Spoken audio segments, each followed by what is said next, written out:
O doador de memórias. Essa apresentação é uma análise de semiótica do filme. Decidimos dividir o nosso trabalho em 4 fases, sendo que a primeira é uma contextualização dos aspectos do filme. Sinopse. Uma pequena comunidade vive em um mundo aparentemente ideal, sem doenças nem guerras, mas também sem sentimentos. Uma pessoa encarregada a armazenar essas memórias, de forma a poupar os demais habitando o sofrimento e também guiá-los com sabedoria. De tempos em tempos, essa tarefa muda de mãos e agora cabe ao jovem Jonas, que precisa passar por um duro treinamento para provar que é digno de responsabilidade. Para contextualizar melhor, trouxemos uma pequena introdução do filme.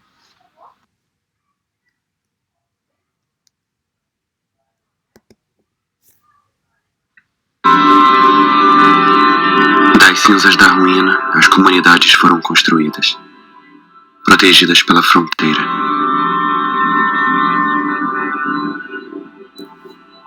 Todas as memórias do passado foram apagadas.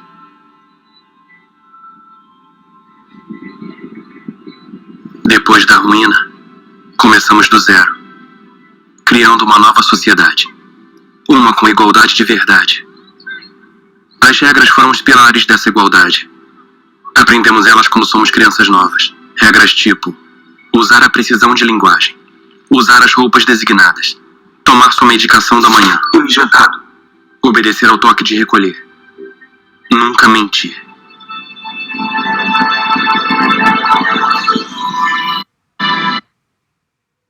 O doador de memórias. Meu nome é Jonas. Não tenho um sobrenome. Ninguém aqui tem. Nesse dia, o dia antes da formatura, eu confesso, eu estava com medo. Amanhã receberemos nossas atribuições, nosso propósito. Parecia que todo mundo já sabia a sua. Menos eu. Eu estava perdido. Sempre achei que via as coisas de um jeito diferente. Coisas que as outras pessoas não viam.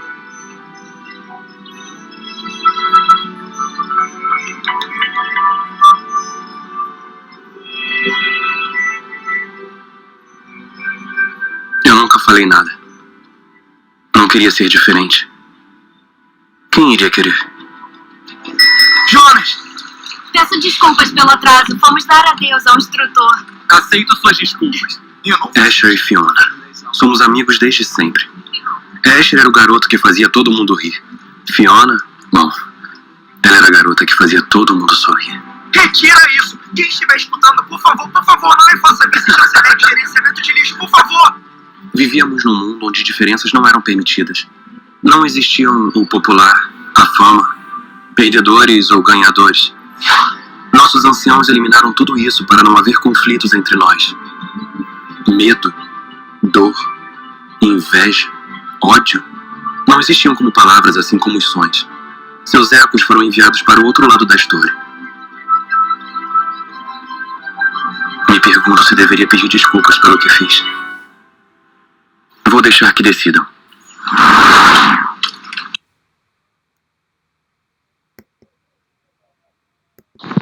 O filme é baseado no livro de Louis Lowry e podemos comparar ele com as sagas Jogos Vorazes e Divergente, por conta da forma que o destino dos protagonistas não pertence a eles mesmos, mas sim ao encarregado de distribuir as funções. No começo do filme, nos deparamos com uma sociedade perfeita, e com nossa experiência nos questionamos como aquilo se mantém sem erro algum. Podemos notar que tudo funciona de maneira mecanizada, robotizada, uma vez que os sentimentos não conseguem ser descritos, e se eles tentam descrever, são coibidos por não usarem linguagem adequada. Ao atingir a idade correta, Jonas não estava apto para nenhum ofício pré-determinado. Teoricamente, ele não teria talento suficiente para algo, até que é surpreendido com o cargo de receptor de memórias, onde ele ficaria responsável por conhecer todas as delícias e mazelas humanas. Essa restrição de acesso de memórias faz alusão a um regime autoritário, e a inibição de sentimentos amortece e paralisa as revoluções. O pós-modernismo. O que é o pós-modernismo? Bom, ele pode ser descrito como um conjunto de fenômenos sociais, culturais, artísticos e políticos que surgiram na sociedade pós-industrial, após a Segunda Guerra Mundial, como vimos nos conceitos em sala. Com a chegada dessa nova fase, surgiram conceitos até então desconhecidos pela nossa sociedade e que hoje apresentam características comuns, como avanços tecnológicos, comunicação facilitada e acelerada através de redes sociais, entre outros, maior senso de urgência, consumismo exacerbado e hiperrealidade. Ao fazer uma análise do filme, conseguimos notar grande parte desses aspectos presentes. E agora vamos falar um pouco mais sobre eles. Pós-modernismo no filme. O primeiro tópico é a tecnologia e a medicina extremamente avançada. Como exemplo disso, o filme possui hologramas e alguns eletrônicos complexos e até mesmo inexistentes na nossa tecnologia atual. E na medicina, existe um medicamento que inibe todos os sentimentos, fazendo com que assim não exista mais dor, mágoa, revolta, entre outras coisas que são consideradas ruins. Mas ao mesmo tempo, não existe também uma conexão real consigo mesmo e com as pessoas ao redor. Dessa forma, o governo consegue ter total controle e ordem diante dessa sociedade. O segundo tópico são os costumes incomuns à nossa sociedade atual, como, por exemplo, bater palma com uma das mãos na coxa, que o filme mostra, e a linguagem deles, que é extremamente racional e literal. E o terceiro tópico é a preocupação com o meio ambiente, pelo fato de existirem apenas veículos sustentáveis no filme e bicicletas para eles se locomoverem, que seria uma questão incontestavelmente importante, para a preservação da nossa natureza como um todo.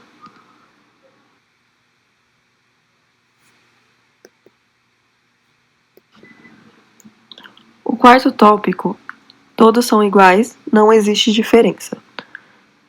Com isso, o preconceito, de forma generalizada, deixa de existir, já que todos são iguais, em relação a cor, pensamento, linguagem, religião e ideologia. O último tópico, não há direito de escolhas, até as profissões são atribuídas de acordo com as suas aptidões. O fato de as profissões serem definidas para a sociedade de acordo com o que as pessoas demonstram lidar melhor desde o nascimento até a adolescência, ao mesmo tempo que limita a escolha de cada indivíduo, de certa forma também impede que haja grandes erros na execução de suas determinadas funções. Então existe aí esse contraponto, Como exemplo disso, temos o protagonista do filme, chamado Jonas, que acabou tendo sucesso no que foi designado a fazer, por mais que fugisse das leis daquela sociedade.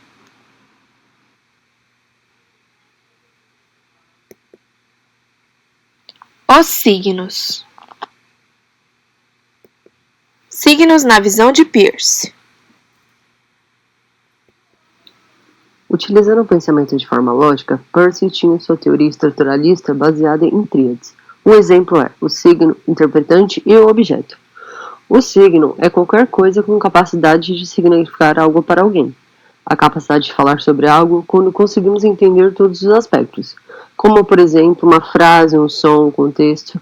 Já o interpretante é qualquer coisa que conduz a alguma outra coisa, como será interpretada, ou seja, surgindo na mente do interpretante no meio em que ele percebe aquela primeira representação.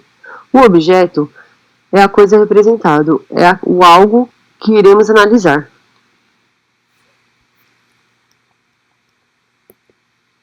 Categorizando os signos. Temos como primeira idade aspectos puramente qualitativos e pré-reflexivos, onde a percepção foge do alcance, produzindo uma abstração pura e o conhecimento de apenas princípios. Já na segundidade, iniciam-se os conceitos da compreensão de causa, efeito e impacto de suas ações, bem como a compreensão de ação e reação, e o entendimento de suas próprias emoções. Na terceira idade, além de acumular os princípios aprendidos em primeira idade e secundidade, o indivíduo começa a ter o potencial da previsão e a conexão entre a qualidade e o fato. Dessa forma, tem não somente a compreensão do experimentado, mas como também a comparação e a projeção de expectativas e de futuro. Aplicando esses conceitos ao filme. Primeira idade, segunda idade e terceira idade. Devido às direções diárias distribuídas à população, as pessoas não sentem emoções. Com isso, acreditamos que elas vivem na primeira idade, por apenas viverem suas vidas de acordo com o que é imposto pelos anciãos e não pensarem com os sentimentos. Quando Jonas começa o treinamento, ele é autorizado a parar de tomar a vacina diária que inibe os sentimentos e passa a receber do doador as memórias do passado daquela sociedade, conhecendo assim a dança, a música, a alegria e o amor. Junto com os sentimentos felizes, ele passa a conhecer a guerra e descobre o sentido da morte, que é muito mais que a dispensa para outro lugar. Jonas então passa a viver em segunda idade, buscando por conhecimento e sentindo a necessidade de compartilhar isso com as outras pessoas. Antes do Jonas, apenas o doador possuía esses sentimentos e as memórias, e era o único na sociedade que vivia em terceira idade, por conhecer o passado e sentir as emoções.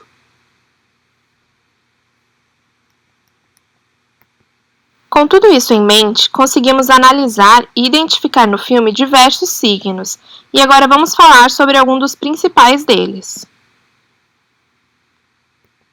A ausência de cores. Grande parte do filme é passado em 3 cores, preto, branco e cinza, para quem estiver assistindo ter a ideia de como aqueles indivíduos enxergam. Isso acontece pelo fato deles não terem sentimento nem emoções.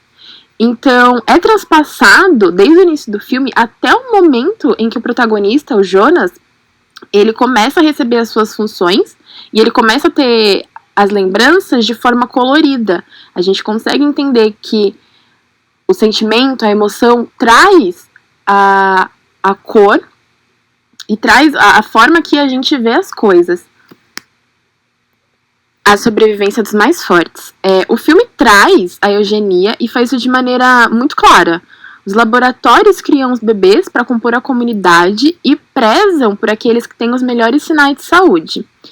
A cena que traz esse assunto mostra os cuidadores, enfermeiros, cuidando, pesando aqueles bebês, e o que não for escolhido para compor a comunidade, ele é descartado. Então a gente entende que a seleção entre esses indivíduos é feita para deixar somente aqueles que a sociedade acredita que são capazes de manter ou melhorar a linhagem da comunidade. Prisão e alienação. A população ela é induzida a acreditar que tudo além dos limites, tudo fora dos limites da comunidade é incerto e perigoso. E os anciões que mantêm aquela sociedade sem defeito deposita essa ideia na cabeça dos cidadãos ao longo dos anos e traz uma alienação que é seguida pela comunidade, fazendo com que todos ali acreditem que ali seja o local perfeito para se viver e nada além disso é aceitável ou contestado por alguma outra pessoa. Com isso, a gente enxerga que enquanto não houver uma opinião contrária, um contestamento, isso não vai mudar. E essa ideia utópica acaba se desfazendo e se tornando um grande pesadelo.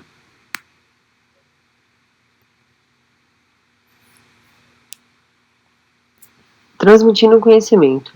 Ao receber as memórias, Jonas tenta passar às pessoas próximas, como a irmã e a amiga de infância, todo o conhecimento que adquiria durante as sessões, algumas vezes mostrando sensações e sentimentos à sua amiga, que ao parar de tomar suas injeções que inibem sentimento, começa a sentir o toque, as cores mais vivas e o que significavam.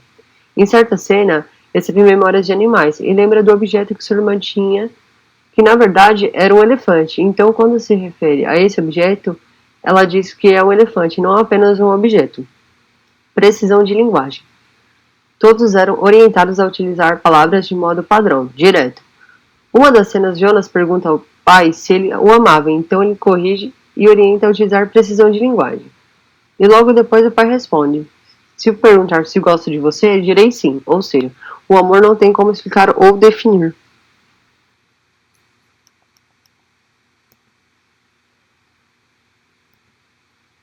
A linha da memória. Em um determinado tempo no filme, o Jonas recebe do doador um mapa da comunidade com seus limites. E nesses limites, nas fronteiras, tem uma linha que é a linha da memória. E isso traz o significado para o Jonas de que pode existir uma forma de se libertar dessas correntes, dessa prisão que é a vida dele. E aos poucos ele vai compreendendo o que significa isso e o que poderia acontecer caso ele quebrasse essa barreira. E a memória de todos os integrantes da comunidade poderia ser restaurada. Um outro signo, que é um dos mais importantes que nós vimos para o desenrolar da história, é o ressignificado da morte. E nós conseguimos ver isso no filme de forma bem clara, quando o Jonas recebe as memórias do passado e entende o que significa a morte, o assassinato e a perda.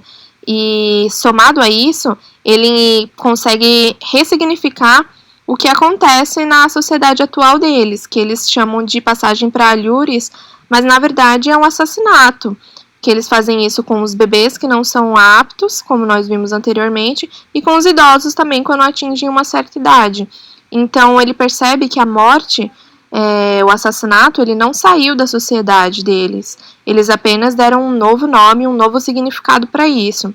E isso é o que impulsiona ele a tomar a decisão tão definitiva que ele vai ter de restaurar as memórias de todos os habitantes da sociedade atual.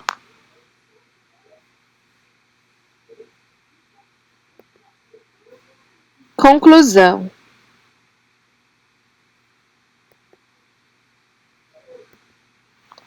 Bom, nós conseguimos concluir que O Doador de Memórias é um filme que traz uma forte crítica à sociedade atual, principalmente quando é mostrado memórias de crueldade, assassinato, guerras motivadas por ganância ou vingança, sentimentos que eles conseguiram aparentemente apagar nessa sociedade utópica.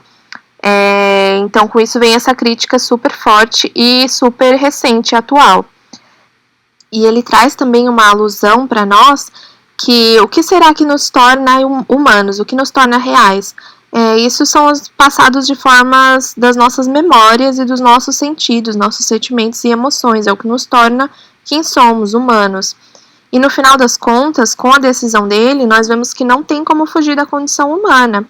Por mais que se crie total uma sociedade utópica, distópica no caso, e aparentemente perfeita, a condição humana sempre vai permanecer lá.